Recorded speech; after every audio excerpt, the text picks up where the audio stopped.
मैं हमेशा से इतना पथेटिक नहीं था, पर एक अनफॉर्चुनेट इवेंट ने दूसरे को लीड किया और अब मैं कुत्तों वाली जिंदगी जी रहा हूँ। मैं अपनी टॉक्सिक बीवी से भीख मांग रहा हूँ कि थोड़ी तो रहम खा ले और प्लीज मुझे डिवोर्स दे दे। पर डिवोर्स देने के लिए ये गैसलाइट वुमेन मुझसे कुछ ऐसी चीज डिमांड कर रही है जो मेरी करंट कैपेबिलिटी से बहुत ज्यादा है। शादी से पहले भी मेरी जिंदगी कोई सनशाइन एंड रोजेस नहीं थी। मेरा ड्रंकर्ड फादर था जो शराब और गैम्बलिंग में पूरा खो चुका था। मुझे सपोर्ट करने के बजाय वो मुझे फोर्स करता था कि मैं उसके एडिक्शन का बिल भरूं।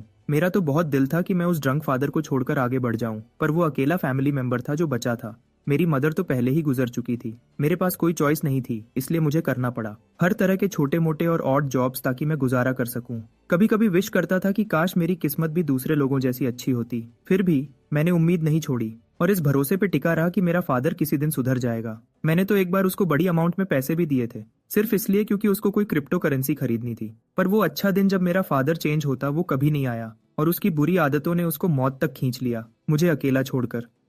दुख तो बहुत हुआ कि दोनों पेरेंट्स को खो दिया, पर अंदर से थोड़ा सुकून भी मिला कि मैं फाइनली फ्री हूँ। जब मैं डैड की डेथ से रिकवर हुआ, मैंने एक नॉर्मल लाइफ जीना शुरू कर दिया। फास्ट फॉरवर्ड कुछ साल, अब मैं फाइनली अपनी टॉक्सिक बीवी से आजाद हूँ। एक दिन टीवी देखते हुए मैंने दो क्रिप्टो गुरुज को बिट्कॉइन नाम के नए कॉइन की तारीफ करते देखा, जिसकी वैल्यू एक्सपोनेंशियली एक्सप्लोड हो चुकी थी। सिर्फ थोड़े से टाइम में 2500 टाइम्स ऊपर चली गई थी। पता चला ये वही कॉइन था जिसमें मेरे फादर ने मरने से पहले मुझे इन्वेस्ट करने को कहा था। वेरीफाई करने के लिए मैंने तुरंत क्रिप्टो एक्सचेंज ऐप खोली और देखते ही होश उड़ गए जब मैंने देखा 25 बिलियन वन के बिट्कॉइन मेरे वॉलेट में पड़े हैं, रेडी टू स्पेंड। उस दिन से मैं ऑब्सेस्ड हो गया। हर छोटे से स्पाइक के लिए कॉन्स्टेंटली अपना वॉलेट चेक करता रहता हूँ। ऑनेस्टली यार, ये डिजिटल करेंसी जो किसी भी सेकंड गायब हो सकती है, इसने मुझे बिना बात की टेंशन दे रखी है। इसीलिए मैं रात रात भर जाग रहा हूँ। मैं पैनिक में चार्ट्स को घूर रहा था। कभी कॉइन ऊपर जाता था, कभी नीचे डिप होता था और ये पूरा एक्सपीरियंस बर्दाश्त करना मुश्किल हो गया था। ऐसे ही एक दिन मैं कैजुअल बाइक राइड करके घर आया, अपना वॉलेट खोला और चक्कर आते आते बचा। और पैसा लॉस होने की वजह से नहीं, बल्कि इसलिए क्योंकि मेरे कॉइन की वैल्यू ने और 20 मिलियन वन कमाए थे, जिससे मेरा पोर्टफोलियो सीधा 2 बिलियन वन तक शूट कर गया था। अगले कुछ दिनों में मैं वापस अपनी जॉब पे गया। रिसेंटली हमारी कंपनी अलग अलग फैसिलिटीज में सर्जिकल इक्विपमेंट की डेमो दे रही थी, जो हमने पिछले हफ्ते डिलीवर किया था। जो टीम बुसान गई थी वो अच्छा परफॉर्म नहीं कर रही थी, तो चेयरमैन चाहते थे कि कोई ज्यादा केपेबल बंदा जाए। अपनी थकी और स्लीपलेस आंखों के साथ मैंने ट्रिप के लिए वॉलंटियर करने के लिए हाथ उठा दिया। मैंने ये सीनियोरिटी के लिए नहीं किया, बल्कि इसलिए क्योंकि मुझे सही से नींद नहीं आई थी कितने टाइम से, और सोचा कि शायद ट्रिप से दिमाग थोड़ा क्लियर हो जाए। चेयरमैन मान गए, पर एक और आदमी को साथ भेजना चाहते थे। तभी हमारे ऑफिस की सबसे हॉट लड़की ने मेरे साथ जाने के लिए वॉलंटियर किया।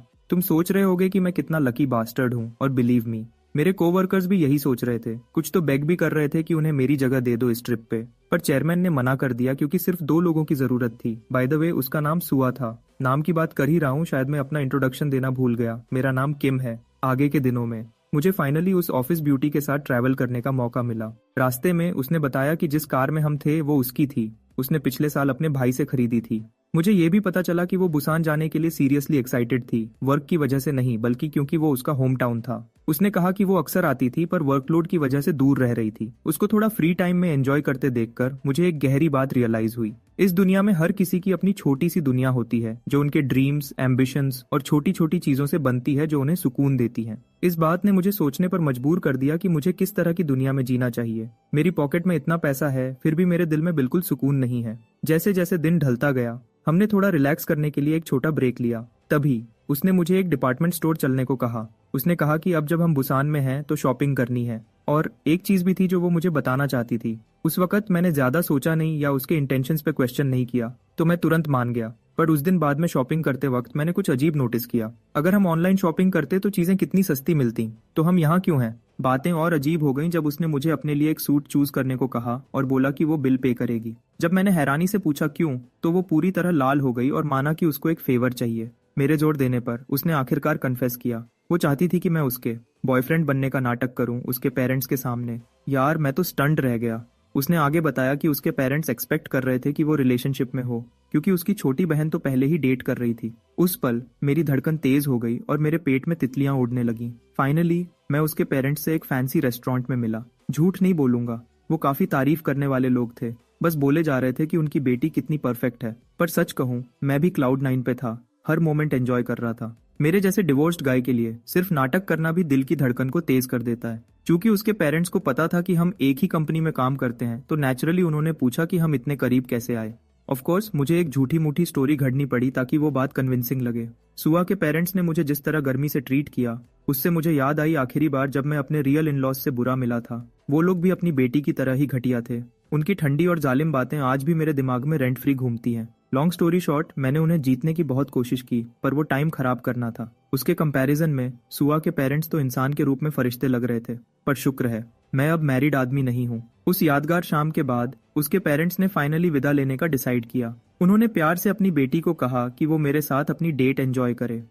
चूंकि ये सब सिर्फ एक एक्ट था, सुआ तो बिल्कुल शर्मिंदा हो गई थी और इसी वजह से मुझे भी उतनी ही शर्म आ रही थी। मुझे लगता है कि मैं इनसिक्योर हूँ कि उसकी लेवल की लड़की मेरे आस पास हो। जब हम समुंदर किनारे अकेले थे, उसने मुझसे माफी मांगी कि वो मुझे एक ऐसे स्यापे में घसीट लाई जिसके लिए मैंने कभी हाँ नहीं कहा था। मीटअप के दौरान उसकी तेज नजरों ने मेरी घबराहट पकड़ ली थी और उसको शक था कि यह रोल प्ले मेरे बिछड़े हुए यादें ताजा कर रहा है। मैं सच में हैरान था कि वो मेरे डिवोर्स की चिंता कर रही थी, तो मैंने तुरंत उसको यकीन दिलाया कि वो मेरे बारे में परेशान न हो। इनफैक्ट मुझे उसके पेरेंट्स की कंपनी बहुत अच्छी लगी और वो फ्री का खाना जो मिला वो तो जैसे आइसिंग ऑन द केक था इस पूरे एक्सपीरियंस का। टॉपिक बदलने के लिए मैंने सजेस्ट किया कि वो मुझे यहाँ की जगह घुमाए क्योंकि मैं पहली बार बुसान आया था। मेरी इस अचानक रिक्वेस्ट ने यूज सोचने पर मजबूर कर दिया। मैं देख सकता था कि वो अपनी पूरी कोशिश कर रही थी कि परफेक्ट जगह ढूंढे जो मेरे टाइम को वर्थवाइल बना दे। आखिर में उसने एक फॉर्चून टेलिंग कैंप की तरफ इशारा किया, जिसको देखकर मैं पूरा हैरान रह गया क्योंकि मैं तो एक्सपेक्ट कर रहा था कि वो सिटी की कोई खास यादगार जगह दिखाएगी। फिर भी हम अंदर गए और जैसे कोई क्रिस्टल बॉल वाला फ्रॉडस्टर होता है, टेबल के पीछे बैठी उस बूढ़ी औरत ने अपनी बार्नम इफेक्ट टैक्टिक्स से सुआ को पूरी तरह फंसा लिया। उन जनरल बातों के दरमियान उस बूढ़ी औरत ने यह भी मेंशन किया कि सुआ ने रिसेंटली एक मौका गंवा दिया था। उस पल मुझे समझ नहीं आया कि यह बुढ़ी क्या बोलना चाहती है, पर अपेरेंटली वो बात कर रही थी सुआ के चूक जाने की अपनी फीलिंग्स को। मुझे कन्फेस करने से उस बूढ़ी औरत ने सुआ को यकीन दिलाया कि वो मौका जो उसने अभी छोड़ा है वो दोबारा जरूर मिलेगा और सलाह दी कि इस बार यूज पकड़ लेना।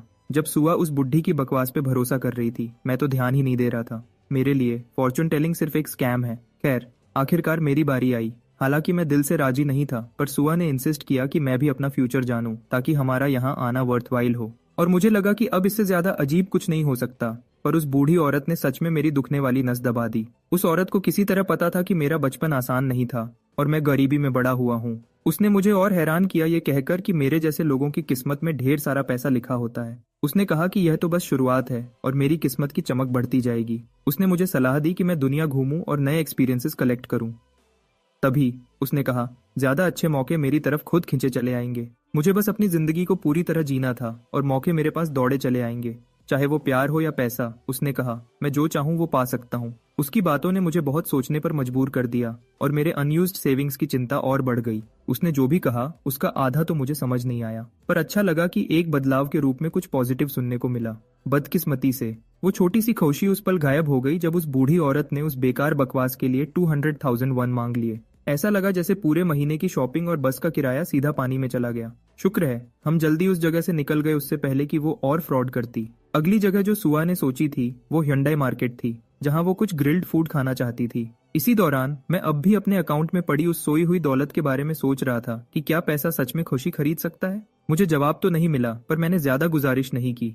वो पल इतना अच्छा था कि ओवर थिंकिंग से खराब नहीं करना चाहिए था। ऐसे ही हमारी बुसन की 4 दिन की बिजनेस ट्रिप आखिरकार एक बिटर स्वीट एंड पर आई और हम सोल वापस लौट आए। जब मैं घर पहुंचा और अपना वॉलेट चेक किया तो देखकर होश उड़ गई कि 200 मिलियन गायब हो चुके थे। पर अफसोस की भावना तुरंत हट गई जब मैंने सिर्फ 1 घंटे के अंदर 300 मिलियन वापस कमा लिए। फिर 100 मिलियन का और इंक्रीज हुआ। एक बार फिर मैं पूरा दिन स्क्रीन को घूर रहा था जैसे कोई दीवाना, चार्ट्स को ऊपर नीचे होते देखता रहा। आखिर में उसने एक फॉर्चून टेलिंग कैंप की तरफ इशारा किया, जिसको देखकर मैं पूरा हैरान रह गया क्योंकि मैं तो एक्सपेक्ट कर रहा था कि वो सिटी की कोई खास यादगार जगह दिखाएगी। फिर भी हम अंदर गए और जैसे कोई क्रिस्टल बॉल वाला फ्रॉडस्टर होता है, टेबल के पीछे बैठी उस बूढ़ी औरत ने अपनी बार्नम इफेक्ट टैक्टिक्स से सुआ को पूरी तरह फंसा लिया। उन जनरल बातों के दरमियान उस बूढ़ी औरत ने यह भी मेंशन किया कि सुआ ने रिसेंटली एक मौका गंवा दिया था। उस पल मुझे समझ नहीं आया कि यह बुढ़ी क्या बोलना चाहती है, पर अपेरेंटली वो बात कर रही थी सुआ के चूक जाने की अपनी फीलिंग्स को। मुझे कन्फेस करने से उस बूढ़ी औरत ने सुआ को यकीन दिलाया कि वो मौका जो उसने अभी छोड़ा है वो दोबारा जरूर मिलेगा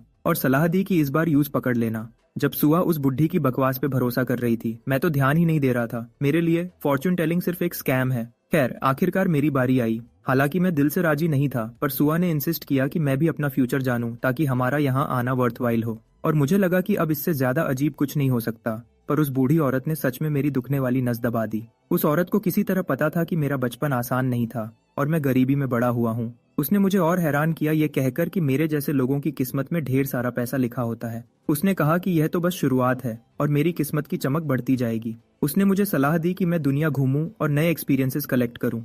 तभी उसने कहा, ज्यादा अच्छे मौके मेरी तरफ खुद खींचे चले आएंगे। मुझे बस अपनी जिंदगी को पूरी तरह जीना था और मौके मेरे पास दौड़े चले आएंगे, चाहे वो प्यार हो या पैसा। उसने कहा, मैं जो चाहूं वो पा सकता हूं। उसकी बातों ने मुझे बहुत सोचने पर मजबूर कर दिया और मेरे अनयूज्ड सेविंग्स की चिंता और बढ़ गई।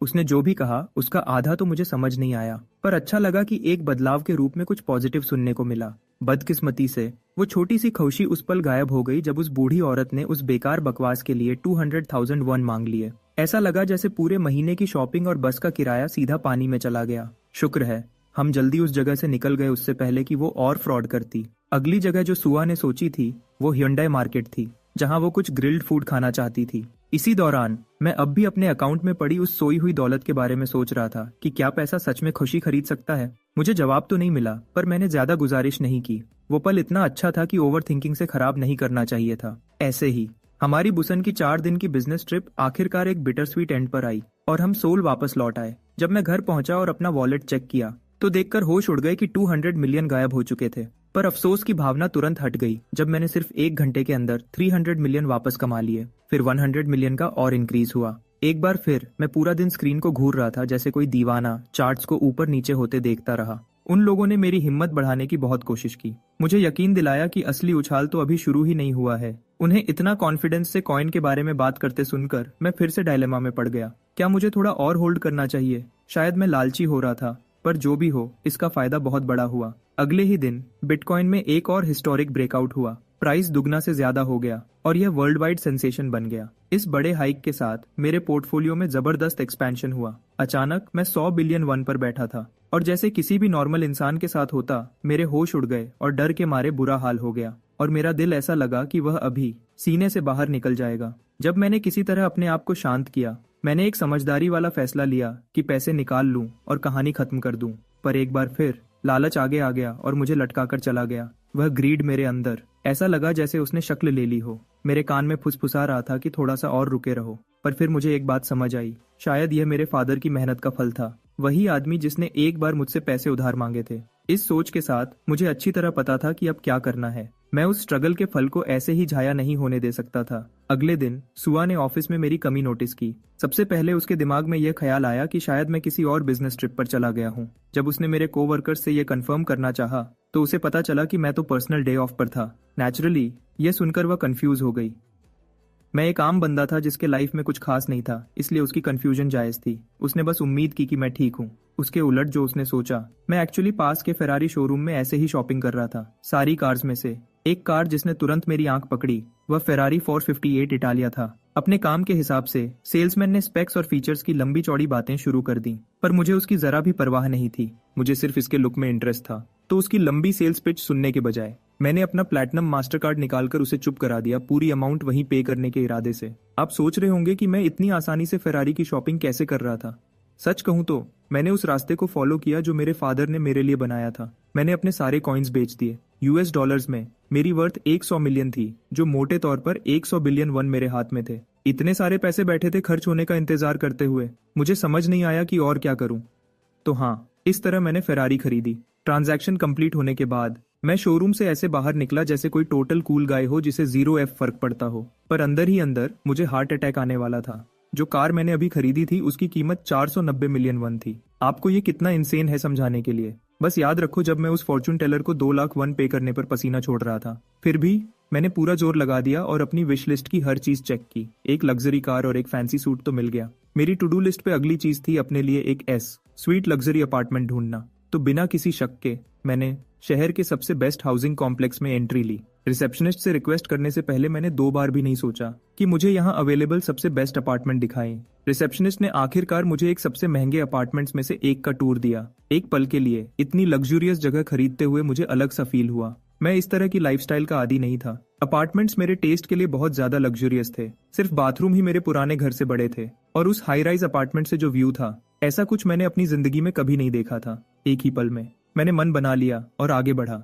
ट्रांजैक्शन के साथ मेरी मिजरेबल फाइनेंशियल सिचुएशन की वजह से मुझे जिंदगी में बहुत कुछ छोड़ना पड़ा था, पर अब दुनिया भर के पैसे के साथ मुझे और पीछे हटने की जरूरत नहीं थी। मैंने न सिर्फ अपना अपार्टमेंट खरीदा बल्कि पूरा लीज अमाउंट एक बार में पे कर दिया। ये मेरी पर्सनल टू डू लिस्ट की चीजों में से एक था। जब मैंने पूरा पेमेंट टेबल पर रख दिया तो रिसेप्शनिस्ट के शॉक्ड एक्सप्रेशंस ने हर पेनी को वर्थ इट बना दिया। सुहा को मत भूलना। ऑफिस में जब दो कोवर्कर्स एक दूसरे के काफी करीब आ रहे थे और किस करने ही वाले थे, सुहा तेजी से अंदर घुसी और जिद करने लगी कि मेरा एड्रेस कहाँ है। उसकी इंटेंस नजर से वो दोनों डर गए और सोचने लगे कि वह इतनी डेस्परेट क्यों है मेरा ठिकाना जानने के लिए। जैसा कि आप समझ ही चुके होंगे, वह सिर्फ मेरे लिए परेशान थी क्योंकि मैं उस दिन काम से एब्सेंट था। उसने सोचा कि मैं बीमार हूं और मुझे चेक करना चाहती थी। उसकी इस अचानक रिक्वेस्ट पर कोवर्कर ने सवाल किया कि क्या यह नॉर्मल है कि एक कॉलीग दूसरे की इतनी चिंता करे। खैर, उसे मेरा एड्रेस नहीं पता था तो उसने शराफत से मना कर दिया और मुझे टेक्स्ट करने का वादा किया। जैसा एक्सपेक्ट किया था, थोड़ी देर बाद मुझे उसका मैसेज मिला और मैं हैरान था कि वह अचानक मुझसे मिलने आना चाहते हैं।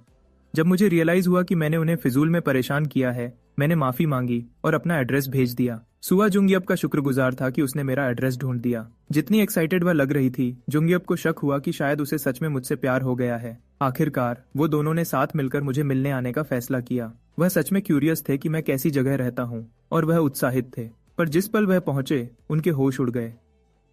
आप सोच रहे होंगे कि वह मेरे नए लग्जूरियस अपार्टमेंट से डैजल्ड हो गए, पर रियलिटी में मैंने उन्हें अपने पुराने ठिकाने पर बुलाया था, एक बेसमेंट अपार्टमेंट जो गंदगी और कीड़ों से भरा हुआ था। मैं वहां अपना सामान पैक कर रहा था क्योंकि शिफ्ट करना था। मैं देख सकता था कि जुंगयप तो खासकर उस जगह की हालत से बेहद नाखुश था, पर सुहा को कुछ और ही महसूस हुआ। उस तंग और मैसी अपार्टमेंट को देखकर उसने पहली बार सच में रियलाइज किया कि कुछ लोगों की लिविंग कंडीशंस कितनी खराब हो सकती हैं। उस पल उसे मुझ पर दया आई, डिवोर्स के बाद यहाँ अकेले रहने पर। चूंकि मैं शिफ्ट कर रहा था, मेरे दोनों कोवर्कर्स ने प्यार से मेरा सामान पैक करने और उठाने में हेल्प करने का ऑफर दिया। मैं नहीं चाहता था कि वह मेरे सामान को हैंडल करते हुए गंदे हों, पर मेरे मना करने के बावजूद उन्होंने फिर भी हेल्प की। बाहर पार्किंग लॉट में उनकी आंखें अचानक चली गईं, उस थर्ड रेट लॉट में पार्क की हुई फेरारी पर। नेचुरली वह कंफ्यूज थे। उनमें से कोई भी यह सोच नहीं सकता था कि वह कार मेरी हो सकती है। उन्होंने बस यही मान लिया कि वह बिल्डिंग के ओनर या किसी और की होगी, पर रियलिटी उनकी सोच से बिल्कुल अलग थी। उनका दिमाग प्रैक्टिकली फ्रीज हो गया जिस पल मैंने उन्हें अपना सामान उस कार में लोड करने को कहा। उन्होंने तब भी मानने से मना कर दिया। सोच रहे थे कि मैं सिर्फ किसी और की फेरारी के पास खड़ा हूँ, पर जब मैंने कंफर्म किया कि वह मेरी है तो उनका मुंह पूरा खुला का खुला रह गया। इस दौरान मैं देख सकता था कि जुंगयप दिमाग में हिसाब लगा रहा था, मेरी सैलरी, पॉसिबल इंस्टॉलमेंट्स और दूसरे कॉस्ट्स का, और उसे कुछ भी समझ नहीं आ रहा था। पर यह तो उनके सरप्राइजेस की शुरुआत थी। इस बार मैं उन्हें अपना नया अपार्टमेंट दिखाना चाहता था और वो दोनों तुरंत साथ चलने को मान गए। हालांकि उन दोनों को इनवाइट करते वक्त मैं एक छोटी सी बात भूल गया था। मेरी नई कार में सिर्फ 2 लोग ही फिट हो सकते थे, तो मैंने उनमें से एक को अलग से आने को कहा। पहले तो सुहा ने अकेले ट्रैवल करने के लिए वॉलंटियर किया, पर जुंगयप पीछे हट गया और उसे मेरे साथ राइड करने दिया। मैं देख सकता था कि वह बेचारा बंदा अंदर से रो रहा था फेरारी में राइड करने का मौका छूट जाने पर। चूंकि ये सुहा का पहली बार किसी लग्जरी कार में बैठना था, वह नेचुरली नर्वस थी। उसके साथ ड्राइव करते हुए मुझे अपनी पिछली ट्रिप याद आई और वह सुनकर मुझे उसके पेरेंट्स की याद आई। जब मैंने उसके पेरेंट्स का जिक्र किया तो उसने माना कि उसके पेरेंट्स एक्सपेक्ट कर रहे थे कि वह जल्दी ही मुझसे शादी कर लेगी। ऑफ कोर्स मैंने उस फेक हस्बैंड एक्ट को आगे बढ़ाने से मना कर दिया। उस पल वह मेरी तरफ सीरियस लुक के साथ पलट गई। वह कुछ जरूरी पूछना चाहती थी, पर उसकी आवाज रुक गई। जब मैंने उससे दोबारा पूछा तो साफ था कि उसे यह सेंसिटिव सवाल पूछते हुए आराम नहीं महसूस हो रहा था, तो उसने वह बात अपने तक ही रखी। अगर मुझे गेस करना हो तो शायद वह मेरे डिवोर्स के बारे में पूछना चाहती थी, कैसे और क्यों हुआ। हालांकि सच कहूं, उस वक्त मैंने ज्यादा नहीं सोचा। मैंने बस मान लिया कि वह मेरी अचानक आई दौलत के बारे में क्यूरियस थी। खैर, मैं शुक्रगुजार था कि सुहा और जुंगयप दोनों अपने काम से मतलब रख रहे थे। कहीं और मेरी एक्स वाइफ फोन पर बात कर रही थी, हाथ में हमारी पुरानी शादी की तस्वीर लिए। मेरे पीछे वह शायद कुछ प्लान कर रही थी। हालांकि मुझे पता नहीं था कि क्या। मैं अपनी नई जिंदगी एंजॉय करने में बहुत बिजी था। अगले कुछ दिनों में जुंगयप को भी उस ब्यूटी फेरारी में राइड करने का मौका मिला। तभी उसने अचानक पूछ लिया मुझसे एक अनएक्सपेक्टेड सवाल बिना सोचे समझे। वह जानना चाहता था कि मैं सुहा को किस नजर से देखता हूँ।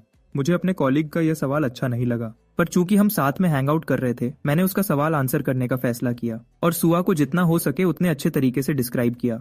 मेरे लिए वह एक साफ दिल काबिल औरत थी जो जानती है कि अपने आसपास के लोगों की देखभाल कैसे करनी है। मुझे सच में खुशी थी कि मुझे उसके जैसी जूनियर के साथ काम करने को मिला। हैरानी की बात है कि मेरे जवाब से जुंगयप संतुष्ट नहीं हुआ और वह और सुनना चाहता था। मैं पहले ही जान चुका था कि वह इस सवाल को कहाँ ले जाना चाहता है, तो मैंने टॉपिक क्लोज करने का फैसला किया। जब हम ऑफिस वापस आए, बाकी के कॉलीग्स हैरान थे यह जानकर कि मैं फेरारी का मालिक हूँ। जब उन्होंने पूछा कि मैं इतना पैसा कैसे कमाया जबकि मैंने बिटकॉइन काफी लेट खरीदा था, तो मैंने उन्हें एक कन्विंसिंग झूठ बोल दिया। दावा किया कि मैंने प्रॉफिट्स को बार बार री इन्वेस्ट किया था। वह लोग तुरंत मायूस हो गए यह देखकर कि मैंने उस कॉइन से कितना कुछ अचीव कर लिया था। आखिरकार वह दोनों रीसेंट क्रैश में अपना 40% पैसा खो चुके थे। अच्छा हुआ मेरे लिए, मैंने तभी बेच दिया, उस तबाही के आने से काफी पहले। मेरे कॉलीग्स ने मेरी इस बेहतरीन किस्मत को किसी गजब के ट्रेडिंग जीनियस समझ लिया जो शायद मुझ में था। वह चाहते थे कि मैं उनका क्रिप्टो गुरु बन जाऊं और उन्हें यह सब सिखाऊं।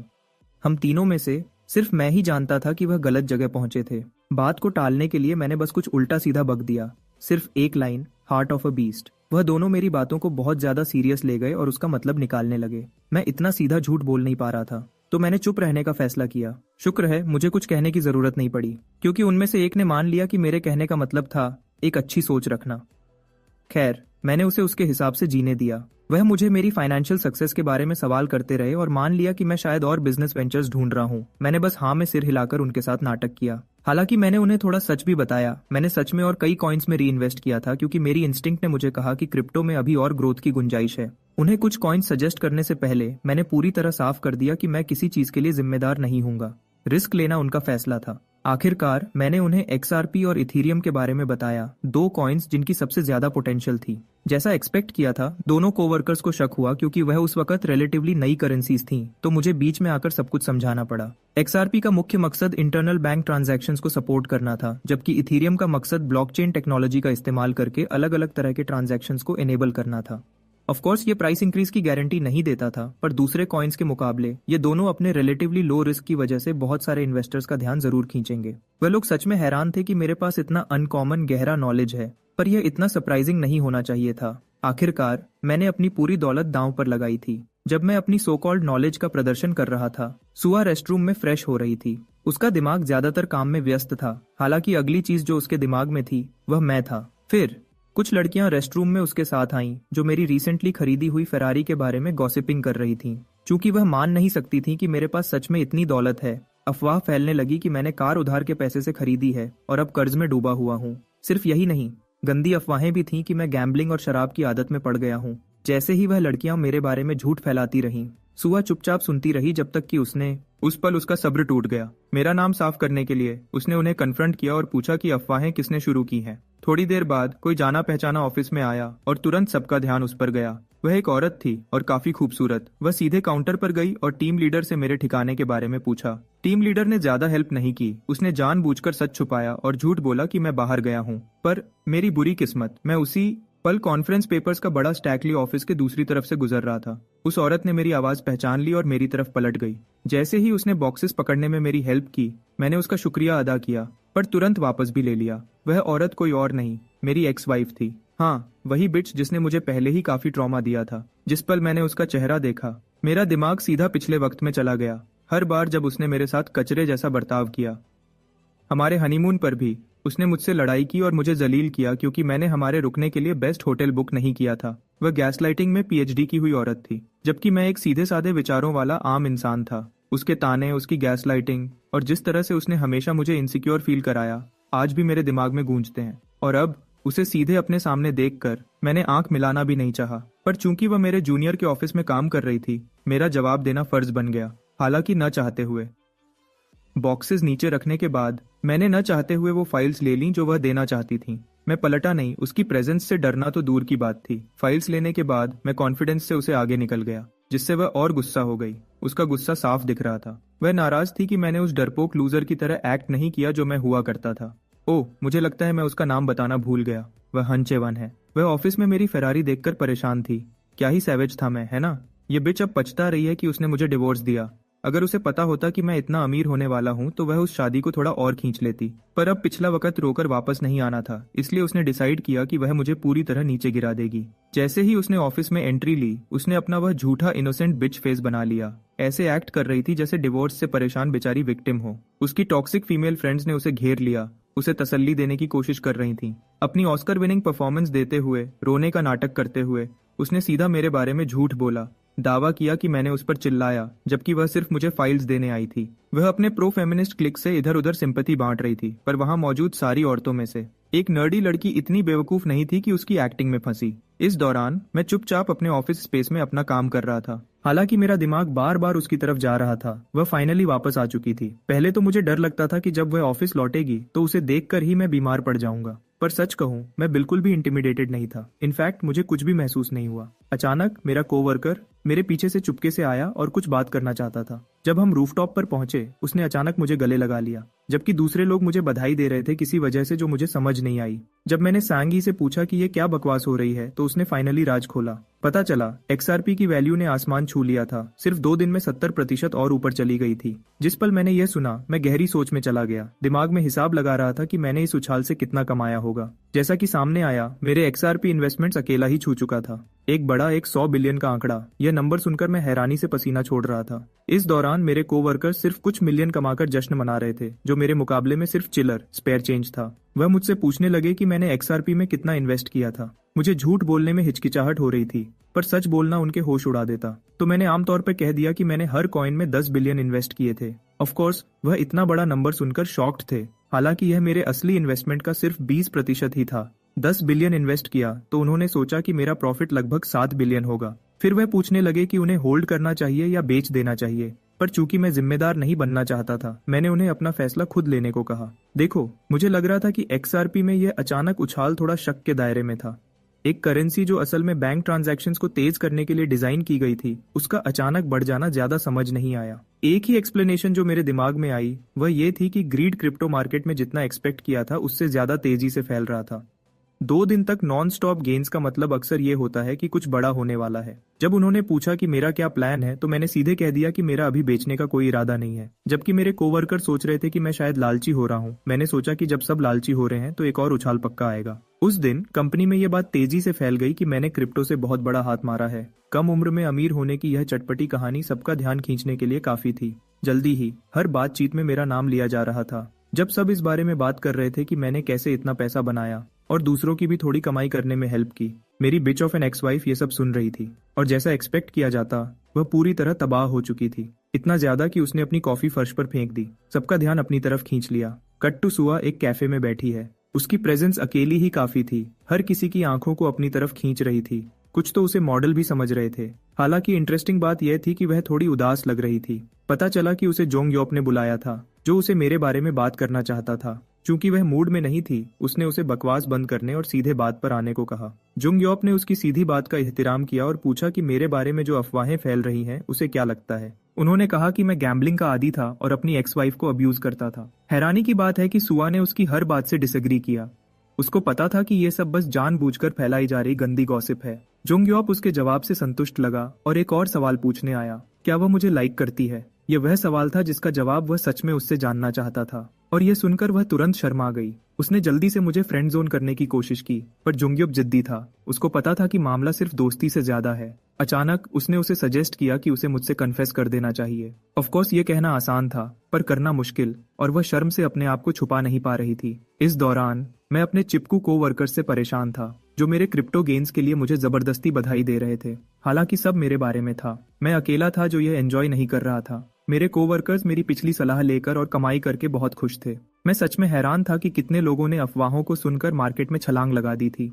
और सरप्राइजिंगली उनका डिसीजन गलत नहीं था। उन्होंने तो एक्चुअली गोल्ड स्ट्रक कर दिया था। प्राइसेस कुछ ही डेज में नियरली डबलिंग हो गए थे। इसकी वजह से मुझे way too much unwanted attention और अफेक्शन मिल रहा था। वो कन्विंस थे कि मेरे इनिशियल 2 बिलियन इन्वेस्टमेंट से मैं 10 बिलियन वन से ज्यादा पर सिटिंग होऊंगा। पर ट्रूथ उनके इमेजिनेशन से फार बियॉन्ड थी और मेरी एसेट्स 578 बिलियन तक पहुंच चुकी थी। जरा सोचो, इतना पैसा कि मैं चाहूं तो एक पूरी कंपनी खरीद सकता हूं। मैं हमेशा जानता था कि XRP और इथीरियम में पोटेंशियल है, पर मैंने कभी सोचा नहीं था कि ये ऐसे एक्सप्लोड हो जाएगा। अब तो ऑफिस की हॉटीज भी मुझे क्रिप्टो की ट्यूटर बनाने और सॉलिड इन्वेस्टमेंट टिप्स देने को कह रही है। पर मुझे XRP और इथीरियम प्राइसेस की इस अचानक तेजी पर शक था, इसलिए मैंने उन्हें इन्वेस्ट करने की सलाह नहीं दी। जब कोई चीज बहुत तेजी से ऊपर जाती है तो उतनी ही तेजी से नीचे भी गिर जाती है। वह चिक्स मेरे पास इतना कुछ है सुनकर काफी इंप्रेस हो रही थी, पर एक ही इंसान था जो इस अटेंशन को एंजॉय नहीं कर रहा था, मेरी एक्स वाइफ। उसको जेलसी होने लगी थी। जेलस थी कि सबका ध्यान मुझे मिल रहा था। एक आदमी जिसे उसने कभी एक बेचारा बेवकूफ समझा था, उसके लिए यह सब बर्दाश्त करना बहुत मुश्किल था।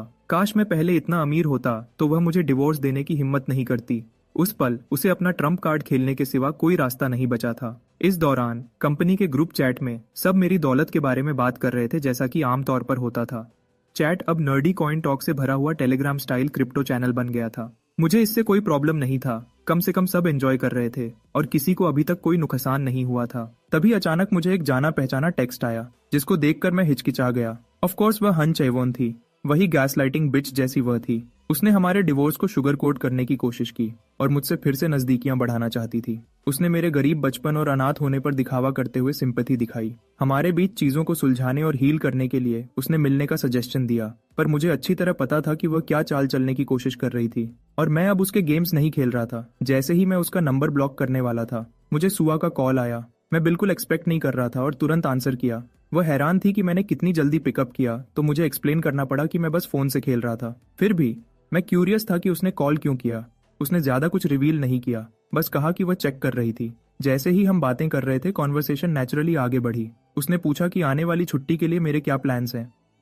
खैर, ज्यादा कुछ करने को नहीं था, बस मैं डिपार्टमेंट स्टोर जाकर कुछ नया फर्नीचर लेने का प्लान बना रहा था। मौका देखकर उसने पूछा कि क्या वह साथ चल सकती है, जिसको सुनकर मुझे सच में हैरानी हुई। जब तक मैंने जवाब नहीं दिया, वह चुप रही। साफ था कि वह सबसे बुरे की उम्मीद कर रही थी, पर जब मैंने हाँ कहा, वह एक बच्चे की तरह खुश हो गई। और कॉल खत्म होने के बाद वह बहुत खुश थी, लिटरली इतनी खुश और शर्मिंदा एक साथ।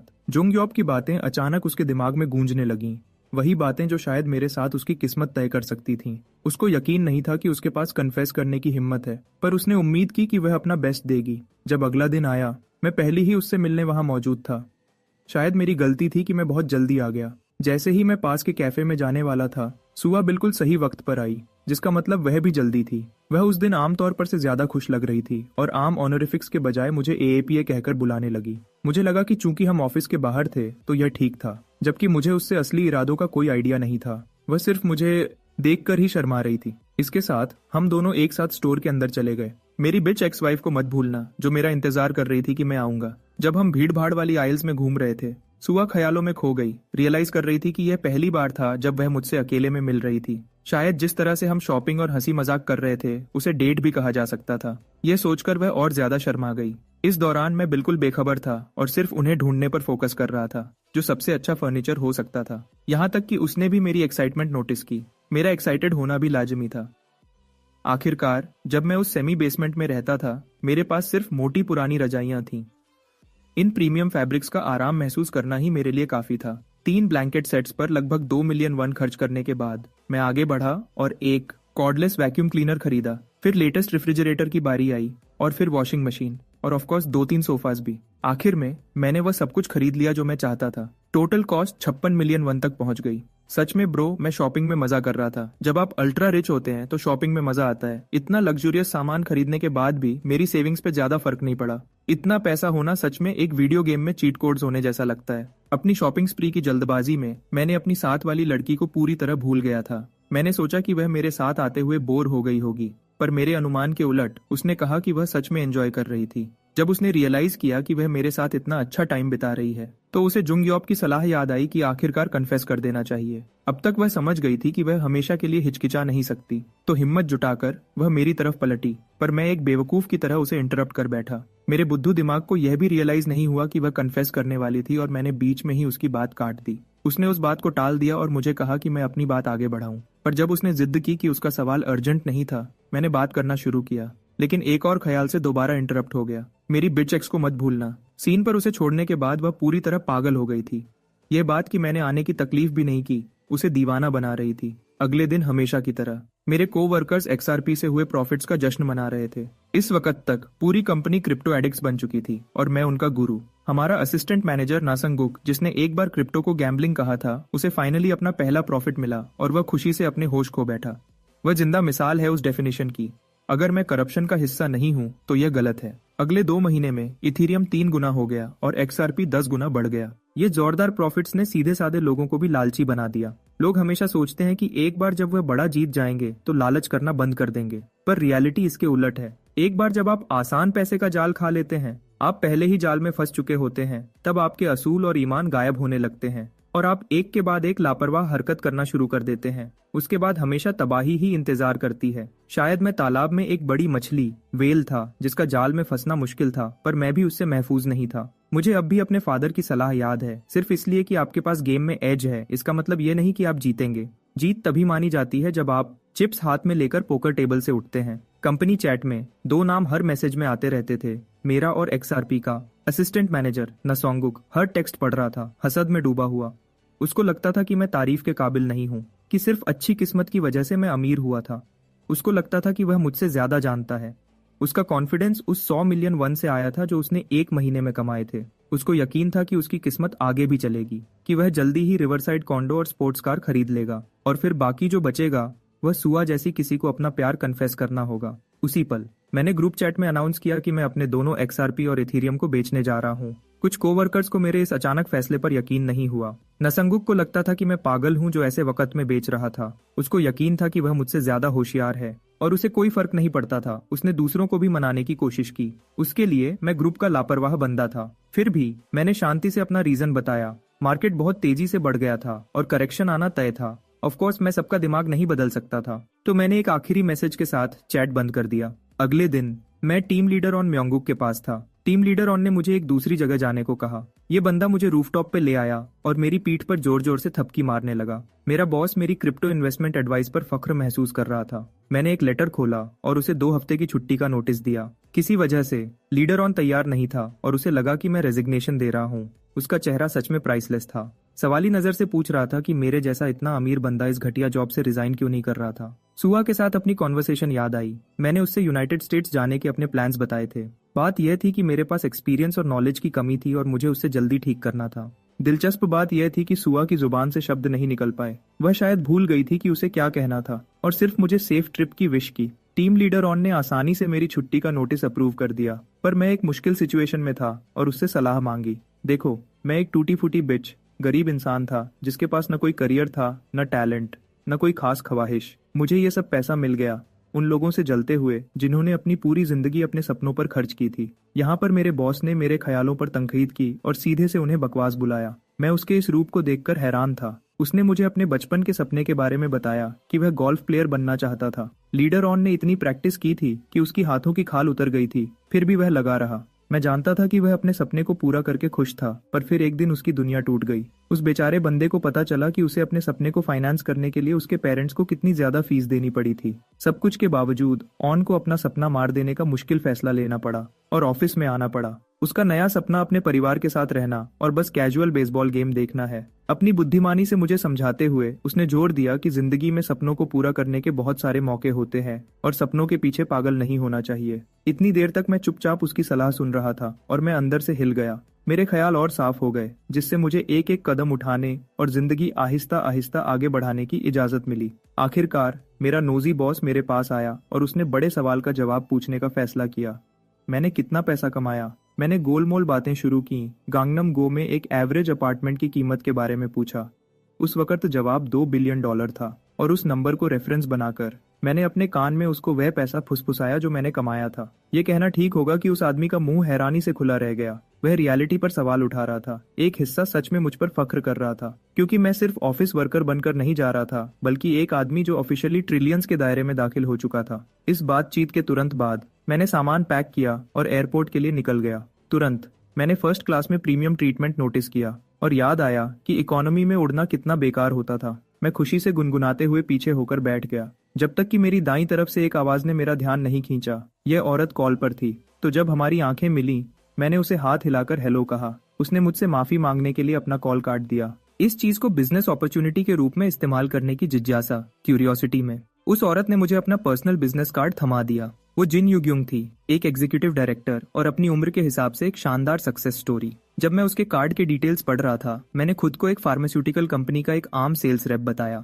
मैं उसके चेहरे पर शौक और हैरानी देख सकता था कि मेरे जैसा एवरेज जो यहाँ फर्स्ट क्लास में कैसे उड़ रहा है। मैंने आगे कहा कि मैं आजकल ज्यादातर इन्वेस्टमेंट्स में काम करता हूँ, पर सच कहूँ तो भूल जाओ उसे। मेरे सामने एक खूबसूरत मुंह में पानी ला देने वाला स्टेक रखा था जो मेरा सारा ध्यान खींच रहा था। मैंने एक बाइट लेकर काम शुरू किया और हर बाइट कितना जूसी था उसका झटका महसूस हुआ। मैं आखिरकार समझने लगा था कि फर्स्ट क्लास सच में कैसा लगता है। इस दौरान युग्युंग ध्यान से मुझे देख रही थी। वो पहले ही अंदाजा लगा चुकी थी कि यह मेरा फर्स्ट क्लास में पहला बार है। इत्तेफाक से हमारी आंखें मिली और मैंने उसकी एलिगेंट पोस्चर की तारीफ की। ये डिस्क्राइब करते हुए कि छुरी उसके हाथ में कितनी नेचुरल लग रही थी, मैंने उसे हिचकिचा दिया और वो पीछे मुड़ गई। उस तारीफ को सुनकर वो सच में बहुत खुश हुई। थोड़ी देर बाद युगयुंग ने मुझे अपनी कंपनी का नया कार कमर्शियल कॉन्सेप्ट दिखाया। मैं पूरी तरह हैरान था क्योंकि ये मॉडल यूएस मार्केट को टारगेट करने वाला था। अचानक उसने मुझसे पूछा कि आजकल मैं कौन सी गाड़ी चलाता हूँ।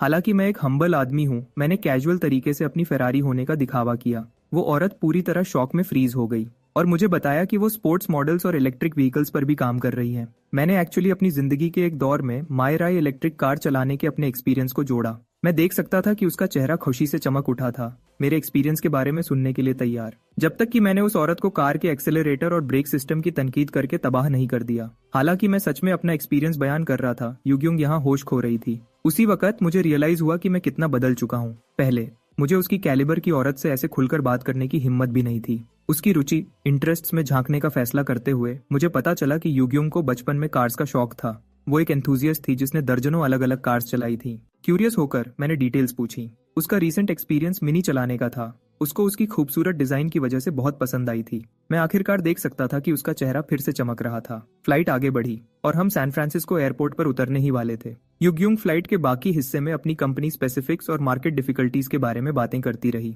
उस औरत ने तब तक मेरा मूड और इंटरेस्ट दोनों खत्म कर दिया था। उस यापर के बगल में बैठना एक टॉर्चर था। आखिरकार हम लैंड हो गए। उसने मुझसे हैंडशेक किया और कोरिया में मिलने की होप जताई। उसके घंटों की चैटर झेलने के बाद मैं आखिरकार उस टॉर्चरस फ्लाइट से निकल गया। और तो और मुझे अफसोस हुआ कि मैंने बोलने की जहमत ही क्यों की थी। एयरपोर्ट से बाहर निकलते हुए मैंने सैन फ्रांसिस्को में इस डाइवर्स एक्सपीरियंस का वेलकम किया। मेरा स्टेट्स आने का ड्रीम आखिर रियलिटी बन गया था। जो शख्स मेरा वेलकम कर रहा था उसने मेरा नाम पुकारा। ये मायोंगवू था, मेरा पुराना दोस्त। हम कॉलेज में साथ में एक सेमी बेसमेंट में रहते थे और बहुत टफ टाइम देखा था। वो मेरा राइड और डाई था जब तक उसकी किस्मत नहीं खुली और उसको यहाँ की एक कंपनी में अमेजिंग रोल नहीं मिल गया। मैं उसकी चबी फेस और ब्लोटेड बेली देखे बिना नहीं रह सका। वो स्टिकमैन से सीधा बॉलिंग बॉल बन गया था। मेरा दोस्त मायोंगवू ने खाने के लिए बोला, लेकिन वो मुझे रेस्टोरेंट ले जाने के बजाय उसने मुझे अमेरिका's फाइनेस्ट मील्स, एक बर्गर्स मिलवाया। जब यह सब हो रहा था, मेरी शिटी एक्स वाइफ मुझे इतने टाइम से इग्नोर करने की वजह से चुपचाप सफर कर रही थी। चेवोन अपने दोस्तों के साथ बैठी थी और बता रही थी कि मैं यूएस ट्रिप पे चला गया। इस बात से वो कितनी गुस्सा है। उसने तो गैम्बलिंग एडिक्शन की झूठी कहानी बना डाली और मुझे वायलेंट मैन, चीटर और तो और स्कमबैग तक कह दिया। चेवोन को पता नहीं था कि उसको अभी रियलिटी चेक मिलने वाला है उस baddest bitch on the block से। इस औरत ने उसको अच्छे से औकात दिखा दी, याद दिलाया कि अब जब वो दोनों अलग हैं तो उसको परेशान नहीं होना चाहिए। टीम लीडर चॉइस ओहाये उसकी रैंट सुनकर थक चुकी थी और अब तक चुप थी, लेकिन इस औरत को मेरे बारे में लगातार गलत बातें करते देखकर उसको शौक लगा, खासकर जब सब जानते थे कि मैं उसकी स्टोरीज से बिल्कुल अलग हूँ। मेरी एक्स वाइफ को सोहाये से रियलिटी चेक मिला, जिसने ब्लंटली और फ्रैंकली उसके गुस्से को जेलसी का एक्ट कह दिया। मेरी एक्स वाइफ ये सब सह नहीं सकी और उठकर चली गई, टीम लीडर की हार्श वर्ड्स की कंप्लेन करते हुए। बाथरूम में मेरी साइकोटिक एक्स वाइफ सोहाये के बारे में अपनी फ्रस्ट्रेशन निकाल रही थी, गुस्से में बड़बड़ाते हुए। चेवन को रियलाइज हुआ कि कोई उसकी बुलशिट स्टोरी पे बिलीव नहीं कर रहा, पर मजेदार बात यह है कि ये पागल औरत भी क्रिप्टो में इन्वेस्टिंग करने लगी थी और उसका प्लान था कि वो अपने वेल्थ से सबको चुप करा देगी। अगले दिन वो एक बंदा जो ग्रुप चैट में मेरे खिलाफ कीबोर्ड वॉरियर बना था, अपने इन्वेस्टमेंट पे 10% रिटर्न की ढींग मार रहा था। उसने मुझे इम्पेशेंट गाय कहकर मजाक उड़ाया और दूसरों को एडवाइस किया कि बेस्ट अपॉर्चुनिटी देखकर इन्वेस्ट करो। फनी थिंग ये है कि मेरे कोवर्कर्स भी उसका ईगो मैनियकल बिहेवियर नोटिस कर रहे थे। टीम लीडर ऑन भी इन्वेस्टिंग के आइडिया में डूब गया और अफसोस कर रहा था कि वो पहले बोल्ड क्यों नहीं हुआ। उसका दिमाग कॉइन्स के आइडिया से भरा हुआ था, जबकि मेरे बॉस एक डायलेमा में थे। उसके दोस्त ने कैजुअली मान लिया कि उसने सारा अमाउंट सेल कर दिया, ट्रस्टिंग माई गट। रियलिटी ये है कि कॉइन्स तो राइज और फॉल होने के लिए ही बने हैं, पर रियल गट्स चाहिए होते हैं राइजिंग कॉइन को सेल करने के लिए, ये जानकर कि कब रुकना है। जिस मोमेंट उसने मेरा मैसेज पढ़ा कि मैंने सारे कॉइन सेल कर दिए हैं, वो समझ गया कि उसको क्या करना है। वापस स्टेट्स आकर मैं यहाँ एक बर्गर सेट एंजॉय कर रहा हूँ और ट्रू जॉय महसूस कर रहा हूँ। म्योंगू चाहता था कि मैं जितने दिन विजिट पे रहूंगा वो मेरा ख्याल रखे, ये जाने बिना कि मैंने अब तक NBA प्लेयर से भी ज्यादा पैसा बना लिया था। म्योंगू का ध्यान 2 अमेरिकन की आवाज पर गया। वो उसे खान कहकर बुला रहे थे, जो सुनकर मुझे थोड़ा अजीब लगा। क्रिस और हेलेना यहाँ अमेरिका में उसके नए बडीज हैं। वो म्योंगू के साथ टेबल शेयर कर रहे थे और उसकी डायनामिक कंट्रोल मॉडल पर किए गए काम की खूब तारीफ कर रहे थे। मुझे क्यूरियोसिटी हुई तो मैंने तुरंत उससे इस बारे में पूछा और पता चला कि ये ऑटोमेटिक ड्राइविंग के लिए एक सॉफ्टवेयर है। ग्लासेस पहना हुआ वो नर्डी गाय क्रिस एक स्टार्टअप कंपनी चलाता है जिसका नाम ऑरोरा है। हेलेना भी कुछ ऐसी ही है और वो भी एक कंपनी रन करती है जो इको फ्रेंडली प्रोडक्ट्स पर फोकस करती है। मैं जान गया कि वो दोनों एंटरप्रेन्योर्स हैं और खुद को रोक नहीं सका उनसे उनके स्टार्टिंग एक्सपीरियंस के बारे में पूछने से। क्रिस ने कंफर्म किया कि फेज मुश्किल जरूर होता है, लेकिन एंटरप्रेन्योर्स वो लोग होते हैं जो मुश्किलों से लड़कर रिवॉर्ड को एक्सपीरियंस करते हैं। ये माउंटेन टॉप चढ़ने से अलग नहीं था, जहां शानदार व्यू देखने को मिलता है। मैंने उन दोनों की बहुत तारीफ की। क्रिस ने मायोंग वू के एक्सेप्शनल टैलेंट को हाईलाइट किया, जो सिलिकॉन वैली के ब्रिलियंट आइडियाज को रियलिटी में बदलने के लिए रिस्पॉन्सिबल है। उसकी programming skills one of a kind है, भले ही वो बर्गर एडिक्शन का शिकार है। मैं वहां बैठकर अमेजिंग लोगों की कंपनी एंजॉय कर रहा था। मुझे रियलाइज हुआ कि ट्रिप पर पैसा खर्च करना वर्थ इट था। उस रात खान मुझे अपने घर ले गया। सैन फ्रांसिस्को के कॉम्पिटिटिव लैंडस्केप की वजह से ये छोटी सी जगह भी यहाँ बहुत महंगी है। उसने आते ही मुझे एक बियर पकड़ाई और असली सवाल पूछने शुरू कर दिए। जानना चाहता था कि मैं यहाँ तक कैसे पहुंचा। कई बियर कैंस पीने के बाद मैंने उसे डिवोर्स के बारे में सब कुछ एक्सप्लेन किया। मेरा लॉन्ग टाइम होमी ये सुनकर बहुत खुश हुआ कि चेवोन मेरी लाइफ से बाहर हो गई है। उसको सच्ची खुशी हुई कि मुझे क्रिप्टो में सैल्वेशन, राहत मिली। यूएस में बहुत लोगों को ऐसी ही किस्मत मिली और मुझे पता चला कि उनमें से कुछ लोगों ने तो अपना खुद का कॉइन भी बना लिया। ये मेरे लिए एक नया आइडिया था जिसने मुझे चौंका दिया, लेकिन बिट्कॉइन के इन्फ्लुएंस की वजह से ये सही लगा। क्रिएशन के एक्ट से इंस्पायर होकर मैंने मायोंग वू के सामने एक जबरदस्त आइडिया रखा, एक नई कंपनी शुरू करने की ख्वाहिश। मेरा होमी को लगा कि मैंने ज्यादा बियर पी ली है और मैं सही सोच नहीं रहा, लेकिन मैं डेड सीरियस था और एंटरप्रेन्योर्स के अप्रोच से इंस्पायर था। मेरा बेस्ट फ्रेंड होने के नाते मायोंग वू ने कंपनी शुरू करने के 3 जरूरी फैक्टर्स के बारे में बात की। पहला था कैपिटल सिक्योर करना, दूसरा था वो ग्रैंड आइडिया, और सबसे जरूरी था सीईओ की क्वालिटीज। परफेक्ट कैपिटल और परफेक्ट आइडियाज होने के बावजूद भी कुछ फर्क नहीं पड़ता अगर सीईओ एक फकिंग मंकी हो। कैपिटल भी इंपॉर्टेंट है, पर वो इनफ नहीं था, ये मैंने सीखा। जिससे मैंने सोचना शुरू किया कि मुझे कैसा आदमी बनना पड़ेगा ताकि मैं अपनी विजन को रियलिटी बना सकूं। मैं डोजन्स अलग अलग क्वालिटीज के बारे में सोचने लगा। मेरे फ्रेंड ने बोला कि स्टार्टअप्स इन्वेस्टमेंट से बहुत ज्यादा मुश्किल होते हैं और मुझे ये आइडिया ड्रॉप करने को बोला, पर मैं फिनिश नहीं हुआ था और कंपनी में इन्वेस्ट करने के स्पेसिफिक्स के बारे में पूछा। अगले दिन मैं क्रिस के सामने बैठा, उसको ग्रेट इंटरेस्ट दिखाते हुए कि मैं उसकी कंपनी में इन्वेस्ट करना चाहता हूँ। पता नहीं क्यों उसने एक्सपेक्ट नहीं किया था कि ये कॉन्वर्सेशन बर्गर प्लेस पे होगी। इस बंदे को इम्प्रेस करने के लिए मैंने अपना फैंसी रिसर्च निकाला जो मैंने उसकी कंपनी औरोरा पे किया था। मैंने अपवर्ड ट्रेंड और कोरियन कॉन्ग्लोमरेट्स का उसकी कंपनी में इंटरेस्ट देखा। इसका मतलब था कि क्रिस की कंपनी बहुत ऊंचा उड़ने वाली थी। क्रिस को इंटरेस्ट नहीं आया जब तक मैंने उसको एक और हिट पीस ऑफ इन्फॉर्मेशन से शॉक नहीं कर दिया, जो उनकी एक इन्वेस्टमेंट कंपनी के खिलाफ बैटल के बारे में थी। मैंने उस सैवी एंटरप्रेन्योर को असली वैल्यू की चीज ऑफर की। मैंने कीन इंटरेस्ट दिखाया पार्टनरशिप में, सिर्फ इन्वेस्टमेंट में नहीं। इनफैक्ट मैं $500,000 देने को तैयार था, सिर्फ 10% इक्विटी के लिए एज अ पार्टनर। मेरा प्रपोजल सुनकर क्रिस ने डॉक्यूमेंट्स चेक करने का डिसाइड किया। उसने $700,000 का ऑफर देकर फाइट बैक किया, जो मेरे प्रपोज्ड ऑफर से बहुत ज्यादा था। मेरे बडी ने भी उसके इस आउटरेजस और सडन इंक्रीज पे कॉल आउट किया, पर मेरे पास एक बेहतर आइडिया था। मैंने काउंटर किया स्टैगरिंग $900,000 का 20% के लिए, जिससे क्रिस शॉक हो गया। म्योंगवू ने क्रिस की स्टिकी सिचुएशन समझाई, जो फिलहाल अपनी इन्वेस्टमेंट कंपनी से डील करने में ह्यूज ट्रबल फेस कर रहा था और कैपिटल की कमी थी। मेरे बडी ने एम्फसाइज किया कि मैं क्रिस के लिए वो सारा रिस्क रिमूव कर दूंगा और इक्विटी के बदले मैं औरोरा के गोल्स में कभी इंटरफियर नहीं करूंगा। म्योंगवू की फितरत ने एक बर्गर खाने की एनालॉजी देने का डिसाइड किया वर्सेस डबल चीज बर्गर खाने की। इस सैलिवेटिंग आइडिया ने क्रिस को टेम्प्ट किया और इवेंचुअली वो मान गया। वो मेरे साथ सक्सेसफुल डील स्कोर कर गया और मैं ऑफिशियली रोरिस का पार्टनर बन गया। मैं उस मीटिंग के बाद बहुत खुश था। अगर मेरा इन्वेस्टमेंट फेल भी हो जाता तो भी मुझे सीखने के लिए ग्रेट एक्सपीरियंस मिलता। फिर से मेरे दिमाग में सिर्फ म्योंगवू का अगली फेस ही आ रहा था, क्योंकि ये बंदा ही सिंगल हैंडेडली रिस्पॉन्सिबल था मुझे बैकअप करने के लिए। एक अच्छे दोस्त की तरह मैं उसकी हेल्प का एहसान चुकाना चाहता था, इसलिए उसकी एडवाइस मांगी। मैंने उससे और कंपनीज रिकमेंड करने को कहा ताकि मैं इन्वेस्ट करना और एंजॉय कर सकूं। भले ही मैं यहाँ वेकेशन पे आया था, पर मैं ये सोचे बिना नहीं रह पाया कि मेरे फ्रेंड्स ऑफिस में कैसे हैंडल कर रहे होंगे। औरोरा के साथ मेरी डील की न्यूज पब्लिक हो गई और बाकी सारे इन्वेस्टमेंट प्रपोजल्स रिजेक्ट कर दिए गए, यू यंग की कंपनी के भी। औरोरा के साथ साथ मेटवेव ने भी उनको रिजेक्ट कर दिया, एक इंडिविजुअल के एक्सचेंज में। इस पॉइंट तक यूग्योंग को समझ ही नहीं आ रहा था कि क्या हो रहा है। एक अकेले बंदे का मल्टीपल स्टार्टअप्स में इन्वेस्ट करना और कंपनी वाइड डील्स चुरा लेना उसको शॉक कर गया। यूग्यांग की कंपनी के लिए ये दोनों तरफ से लॉस था, जिससे उसको समझ आया कि वो यहाँ किसी एवरेज जो से डील नहीं कर रहे, बल्कि वो मेरे बारे में हर एक छोटी इन्फॉर्मेशन चाहती थी ताकि वो शेयर्स चुरा सके। अपनी इंडस्ट्री में उसकी कनिंग एक्सपीरियंस होने के बावजूद भी वो मेरे सडन मूव्स को कंसिडर नहीं कर पाई। यूग्योंग मुझे ढूंढने के लिए हेल बेंट थी, चाहे कुछ भी हो जाए। और फिर शुरू हुआ। क्रिप्टो में एक्सपो के एम्पायर की वही फ्लरिश अब गिरने लगी और मेरे हर एक कॉलीग ने उस Reddit dwelling sewer red keyboard warrior को उसकी बिट्रेयल के लिए कन्फ्रंट किया। उन्होंने उस पर भरोसा किया और 20 मिलियन वन तुरंत खो दिए। शायद सबसे स्वीटेस्ट जस्टिस मेरी शिटी एक्स वाइफ चेविन को मिला, जिसने भी अपना सब कुछ खो दिया था। नया रूप लेकर उस बास्टर्ड ने ऐसे एक्ट किया जैसे वो लोग बेवकूफ थे जो उस पर रिलाई कर रहे थे। ऐसे थोड़ी था कि उसने उनकी सर पर बंदूक रखी थी इन्वेस्ट करने के लिए। पर ट्रस्ट मी, ये सोचा जा सकने वाला सबसे शिटिएस्ट रिस्पॉन्स था और मेरे कोवर्कर्स का गुस्सा होना बिल्कुल जायज था। इस टर्मोइल के बीच लोगों को एहसास होने लगा कि उस वक्त मेरी एडवाइस पर भरोसा करना कितना क्रूशल था। अगर वो ऐसा करते तो कम से कम अपना प्रिंसिपल अमाउंट तो सिक्योर कर लेते। मेरे कोवर्कर्स सोच रहे होंगे कि मैं अब तक क्या कर रहा हूँ। सच बताऊं तो मैं एक जानलेवा सिचुएशन में था। हाथ में गन लिए मैं बेरहमी से अपने टारगेट्स को शॉट कर रहा था। मेरा पार्टनर म्योंग वू मेरे साथ ही था। जब तक मैंने उसकी बॉडी जमीन पे नहीं देखी वो खत्म हो गया था। जब मैं डिस्ट्रैक्ट हो गया था किसी ने मुझे पीछे से शूट कर दिया और मेरी लाइफ एंड हो गई। फिर प्लेयर ने एक मीली वेपन निकाला, पर वो और कुछ नहीं, बस एक बेवकूफों वाला फ्राइंग पैन था। ब्रो ने सोचा कि वो पबजी में है और हमारे सर तोड़ना शुरू कर दिया। गेम में हमारी बेइज्जती कर दी। रियलिटी ये है कि हम सिर्फ एक ऑनलाइन गेम खेल रहे थे और चिकन डिनर सिक्योर नहीं कर पाए। रिवेंज मैच की ऑब्सेशन हमें एक और गेम में ले गई। याद है जब मैंने अपने इस बड़ी का एहसान चुकाने की बात की थी, तो उसके होमी होने के नाते मैंने इस बंदे को एक जबरदस्त नया घर दिला दिया। लेकिन म्योंग वू को गिफ्ट लेने का आइडिया पसंद नहीं आया।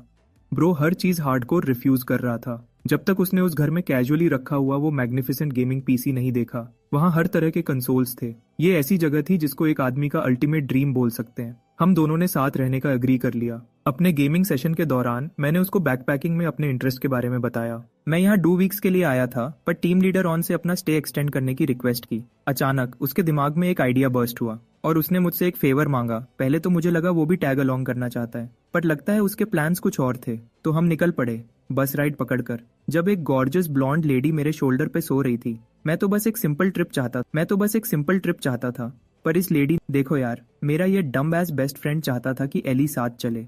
वो उसकी कोई अक्वेंटेंस थी और मुझे उसके ज्वाइन करने से ज्यादा माइंड नहीं था, पर मैं उसके बारे में और जानना चाहता था। पता चला कि वो गर्ल बस एक सिंपल ग्रेजुएट है और इस तरह मैं उसके साथ बस में स्ट्रैंडेड रह गया। सच कहूं तो मैं अपने नाइटमेयर में इतना लॉस्ट था कि उसकी आवाज में अपना नाम सुन भी नहीं पाया। एली एक्साइटमेंट से रोर कर उठी क्योंकि एट लास्ट हम फाइनली लॉस एंजलिस पहुंच चुके थे। उस स्टनिंग यंग लेडी ने अपनी लुक्स से सबको पैरालाइज कर दिया। हम दोनों असल में यहाँ फर्स्ट टाइम आए थे, पर लगता था एली मुझसे बहुत ज्यादा एक्साइटेड थी। उसको जरा भी वरीड फील नहीं हो रहा था। सोचो तो, वो एक रैंडम गाय के साथ ट्रिप पे जा रही है और दुनिया में किसी चीज से नहीं डरती। उसके बिहेवियर से मुझे समझ आया कि मुझे कल्चर के बारे में और बहुत कुछ सीखना बाकी है। जब मैं अपने दिमाग में शिट ओवर थिंकिंग करने में बिजी था, वो मुझे इग्नोर करने की वजह से ग्रम्पी हो गई। मैंने अपोलोजाइज किया और उसको दोबारा ट्राई करने को कहा। पता चला कि एली के पास पूरी ट्रिप के लिए एक स्केड्यूल है जिसको हम फॉलो कर सकते हैं। मेरे लिए रिलैक्स करने का ये एक कन्वीनियंट आइडिया था, तो मैंने उसको फॉलो करना ठीक समझा। एली और मैंने सब कुछ एक्सप्लोर करना शुरू किया जो हमें मिल सकता था। यूनिवर्सल कंपनी HQB, सनसेट तक। मैंने उसके साथ अपनी मेमोरीज को एक फिजिकल फॉर्म दे दिया जब उसने मुझे फोटोशूट के लिए खींच लिया। ब्यूटीफुल सनसेट एंजॉय करते हुए हमने अपनी ट्रिप के नाम पर एक टोस्ट किया। एली को लगा कि मैं उसको फॉलो करते हुए एग्जॉस्टेड हो गया, पर सच तो यह था कि मुझे उसके साथ एक्सप्लोर करने में रियली फन टाइम मिला। मैं उसके बिना एले को इस तरह एक्सप्लोर भी नहीं कर पाता, तो मैं ग्रेटफुल फील कर रहा था। मेरे बारे में और जानने की एफर्ट में उसने मुझसे स्टेट्स आने में मेरे इंटरेस्ट के बारे में पूछा।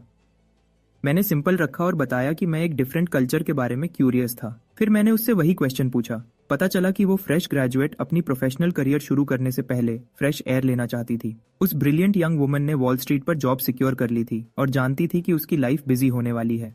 उसकी ये अकॉम्प्लिशमेंट सुनकर मेरा जॉ ड्रॉप्ड हो गया। एली का सबसे बड़ा ड्रीम है कि वो अपने सेक्टर में एक ह्यूज बिजनेस डील सिक्योर करे ताकि वर्ल्ड उसको याद रखे। हम दोनों के लिए एक और ड्रिंक पोर करते हुए मैंने उसकी एंडेवर्स में बेस्ट विशेस देने के लिए सेकंड टोस्ट ऑफर किया। मैंने इसमें अपनी खुद की एम्बिशंस की सक्सेस को भी शामिल किया। हम दोनों ने सोचा कि एक दिन हम क्रॉस पाथ्स करेंगे और साथ में बिजनेस करेंगे। रात होते होते हमने अपने रहने के लिए एक हॉस्टल रूम सिक्योर कर लिया। लकीली और सरप्राइजिंगली भी हमारे रूम में हम दोनों के अलावा कोई नहीं था। एली अपने बेड पे बैठ गई। पूरी 5 स्टार मील जैसी लग रही थी और उसने मुझसे कहा कि कितना अच्छा है कि हम अकेले हैं। ये कहना कि मैं ब्रिक्ड अप हो गया था एक अंडरस्टेटमेंट होगा, और मैंने जल्दी से उससे बोला कि ऐसी जोक्स मत किया कर।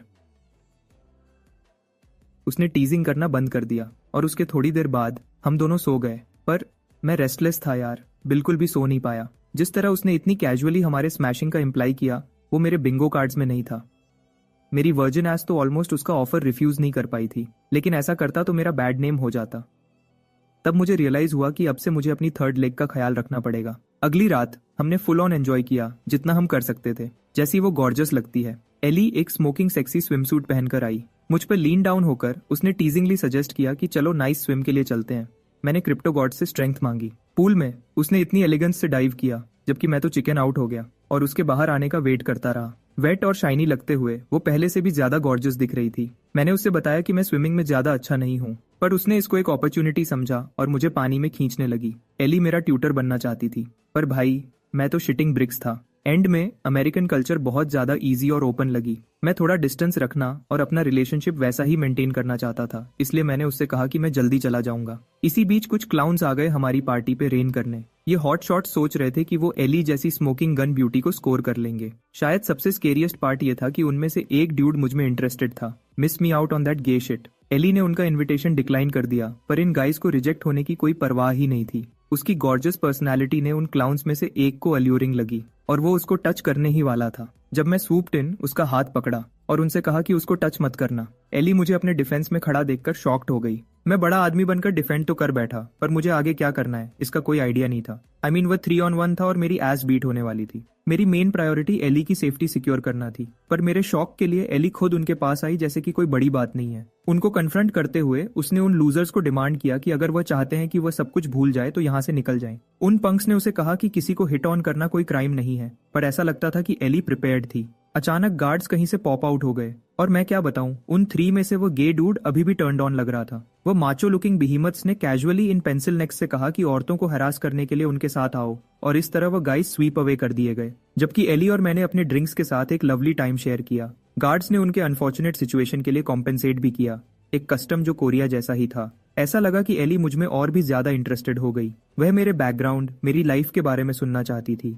मैंने उसे ब्लैंकली स्टेयर किया। फिर मैंने अपने चाइल्डहुड की मिसफॉर्चून रिवील की। मैंने शिटी और पूर लाइफ जी थी पेरेंट्स के बिना, और जैसे ही मैंने एली को अपनी फॉलन मैरिज के बारे में बताना शुरू किया, वह इंस्टेंटली मेरी तरफ से एंग्री हो गई और चेविन को विच कहा, मेरे साथ क्रैप जैसा ट्रीट करने के लिए। उसने सोचा कि मैं सुपरमैन हूं जो अपनी एक्स वाइफ की बुलशिट को एंड्योर किया, और ऑनेस्टली वह राइट हो सकती है। At the same time Ellie समझती है कि कोई मुझ में इंटरेस्ट क्यों लेगा। उसने मेरे बेस्ट क्वालिटीज चार्ट आउट करना शुरू किए, ये हाईलाइट करते हुए कि मैं कितना रिस्पेक्टफुल हूँ और कोई भी वुमन इस पे फॉल हो जाएगी। उसकी बीमिंग स्माइल से ऐसा लगा कि वह मुझे हिट ऑन कर रही है। तो आखिर में हमने डिसाइड किया कि कॉल इट अ नाइट करते हैं। होटल रूम में रेस्ट करते हुए मैंने खुद को थोड़ा काम डाउन करते हुए पाया। मैं झूठ बोलूंगा अगर ये कहूं कि मैं उस दौरान एली की गॉर्जियस लुक्स और बीमिंग पर्सनालिटी के बारे में नहीं सोच रहा था। ग्राइंड पे फोकस करते हुए मैंने मार्केट चेक किया और एक्सपी पील के स्टैगरिंग डिमाइस के बारे में पता चला। वही हाल बाकी क्रिप्टो कॉइन्स का भी था। सबने टॉन ऑफ लॉसेस एक्सपीरियंस किए। मैंने खुद को लकी पाया कि राइट टाइम पे सेल कर दिया था। एली अचानक स्ट्रेंज आवर पर मेरे डोर पर आई, तो मैंने जल्दी से दरवाजा खोला ताकि उसे वेलकम कर सकूं। मुझे लगता है मेरा ब्रेन मेल्ट हो गया उसकी सिल्क ड्रेस को उसकी बॉडी पर रैप्ड देखते ही। यप, मैं किसी भी गाय की तरह शॉर्ट सर्किटिंग हो रहा था। मैंने उसे कन्फ्रंट करने की ट्राई की, पर उसने मेरे लिप पर फिंगर रख दी। ये वह मोमेंट था जब मैं जान गया कि मैं अबाउट टू गेट लेड हूँ। वो मेरे बेड शेयर करने लगी, लास वेगस के नाइट टाइम व्यू पर क्वेश्चन करते हुए। मैंने उसे मोस्ट ब्यूटीफुल माना। मैंने ऐड किया कि सांता मोनिका बीच अपनी नेचुरल ब्यूटी से उसको अच्छी तरह कॉन्ट्रास्ट करता है। मुझे और टीज करते हुए एली ने पूछा कि क्या मैं फाइन हूँ उसके साथ इस तरह चैटिंग करते हुए। ऑफ कोर्स ये वुमन डिलिशियस एज हेल लग रही थी, पर मैं तो यहाँ कोरियन एंथम गा रहा था ताकि आखिर तक अपनी वर्जिनिटी प्रिजर्व कर सकूं। उसने रियलाइज किया कि मैं उसके अटेम्प्ट्स इवेड करने की कोशिश कर रहा हूँ और उसने रीजन पूछा। शीट को ग्रिपिंग करते हुए मैंने उसे अपने फियर्स के बारे में बताया। मैं पहले ही एक बार मैरिज से फॉल आउट हो चुका हूँ और अब मैं स्केर्डली अफ्रेड हूँ कि एक मोमेंट्स वर्थ ऑफ प्लेजर के लिए सब कुछ लूज न कर दूं।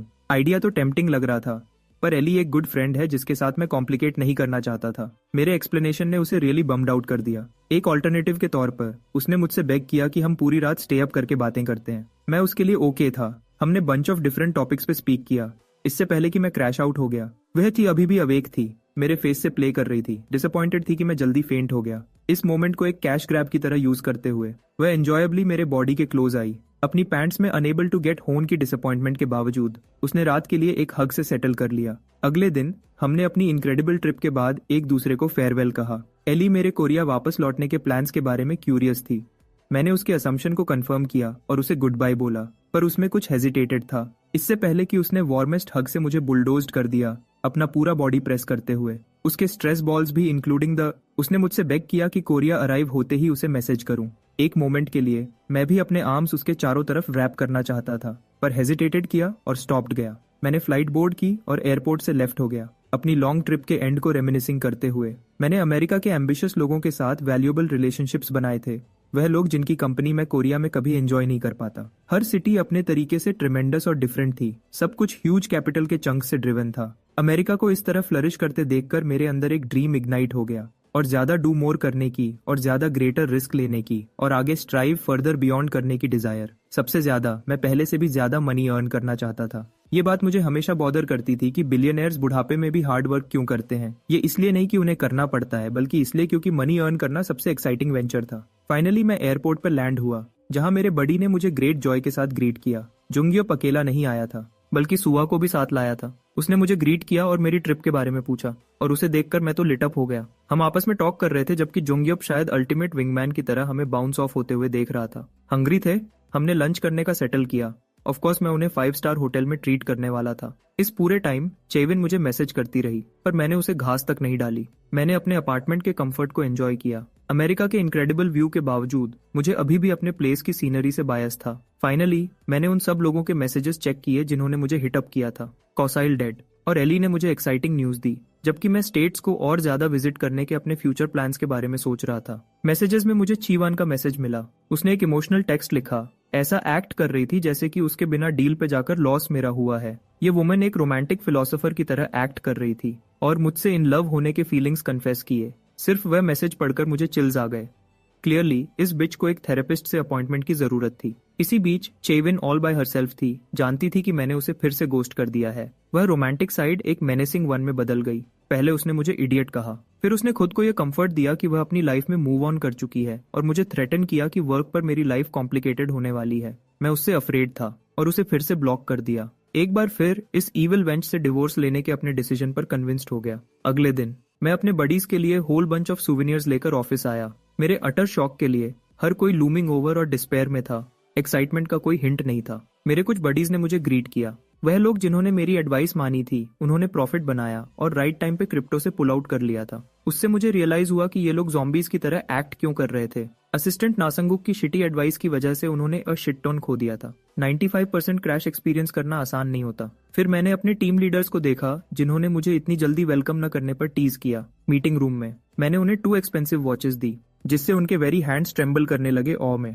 दोनों रोलेक्स थे। मेरे ग्रेटिट्यूड का जेस्चर उन लीडर्स के लिए जिन्होंने मेरे न्यूबी डेज से मुझे सपोर्ट किया था। टीम लीडर ऑन इतना बड़ा गिफ्ट रिसीव नहीं कर पा रहा था। दोनों ने मुझे थैंक किया, पर वॉच तुरंत रिटर्न करना चाहते थे। मैंने उन्हें अश्योर्ड किया कि प्राइस तो मेरे वॉलेट को स्क्रैच तक नहीं करता, इसलिए वह ले सकते हैं। तभी मुझे शॉकिंगली डिस्कवर हुआ कि मेरे मनी लूज करने की रूमर्स फैली हुई हैं। कोई क्रेजी क्लाउन मेरे ऑफिस में सबसे झूठ बोला था। इस पर्सन की आइडेंटिटी पॉन्डर करते हुए मैं रूफटॉप पे खड़ा था। पर्सन इन क्वेश्चन आया। वह स्लीजबॉल बास्टर्ड संगुक था। मुझे मनी लूज करने पर फेक सिंपैथी दे रहा था। मैंने फिगर आउट किया कि उसकी अगली एस बस मुझ पे स्टेप ऑन करने का चांस चाहती थी। सुंगुक का सुपीरियोरिटी कॉम्प्लेक्स हमेशा क्लियर रहा है डे 1 से। उससे सिर्फ अपनी प्राइड की परवाह है। वही है जिसने मेरी डेली लाइफ मिजरेबल बना दी थी। उसने मुझे अपने कंडोलेंसेज ऑफर किए, एक शिटी स्माइल देते हुए, और मुझे अलाउ किया कि मैं अपने सपोज्ड लॉसेस के बारे में ओपन अप करूं। नेचुरली मैंने डिलिबरेटली बेट ले ली। फर्स्ट ऑफ मैंने ऐसा एक्ट किया जैसे मैं उस पर फेवर कर रहा हूं, सब कुछ रिवील करके। उससे बेग किया कि सब कुछ हमारे बीच सीक्रेट रखे। मैं देख सकता था कि इस बास्टर्ड का फेस खुशी से लाइट अप हो गया एट द न्यूज। फिर मैंने उसे शॉक किया, अनाउंस करते हुए कि क्रिप्टो से 10 बिलियन कमाने के बावजूद मेरे पास बैरली 10 मिलियन बचे हैं। ब्रदर एक ऑस्कर विनिंग एक्टर में टर्न हो गया, मुझे कंडोलेंसेज ऑफर करते हुए। मैं जानता था कि इस गाय का लाउड माउथ है, और मैं चाहता था कि वह ये फॉल्स न्यूज और ज्यादा स्प्रेड करे। लाइट क्लॉकवर्क की तरह ये न्यूज वायरल हो गई। इस गाय ने spilled the tea to everyone, exact words use करते हुए जो मैंने यूज किए थे। लोगों को ये न्यूज एक्सेप्ट करना डिफिकल्ट लगा। ये देखते हुए कि मैं अभी अमेरिका से आया था, ज्यादातर लोग मुझसे डिसअपॉइंटेड हो गए। जबकि संगुक, वह स्लीजी कॉकरोच, यूफोरिया फील कर रहा था। वह मुझे फॉल होते हुए देखना चाहता था। उसकी प्राइड मुझे उससे आउट परफॉर्म करते हुए टेक नहीं कर सकती थी। ब्रो मुझे एक वर्म की तरह ट्रीट करता था, जो हमेशा उसके बिलो ही सिट करेगा। जबकि संगुक मुझे फिर से ह्यूमिलिएट करने के लिए अपने नेक्स्ट स्टेज का वेट कर रहा था। एक मैन बिल्डिंग में आया, सबको एक सडन कंपनी डिनर के लिए इन्वाइट करते हुए। संगुक ने ऑप्टेड आउट किया, इससे पहले कि उसने सुना कि डिनर में एक हाई एंड बीफ रेस्टोरेंट शामिल होगा। उसका माउथ सैलिवेटेड हुआ, और नेक्स्ट थिंग जो उसने जाना, वह और बाकी लोग प्रीमियम रेस्टोरेंट में वेलकम किए गए। मेरे कॉलीग्स स्टूपिफाइड थे, क्वेश्चनिंग कर रहे थे कि कोई ऐसी एक्सपेंसिव प्लेस को अफोर्ड कैसे कर सकता है। जैसा कि संगुक का धम्मा था, वह जानता था कि यह ऐसी जगह नहीं है जिसको कोई अफोर्ड कर सके, नॉट अनलेस ये डायरेक्टर्स के बीच की मीटिंग हो। उससे वह यह वंडर करने लगा कि कहीं कंपनी का सीईओ तो नहीं आने वाला। और उसके शॉक के लिए संगुक ने मुझे उसी जगह अराइव होते हुए देखा। वह यह स्टॉमक नहीं कर पा रहा था कि मैं टीम लीडर्स के साथ एंजॉय कर रहा हूं, और उसने प्लान किया कि सबके सामने मुझे ह्यूमिलिएट करेगा। फर्स्ट ऑफ मैंने सबका अटेंशन स्टील कर लिया, उन्हें वेलकम करते हुए।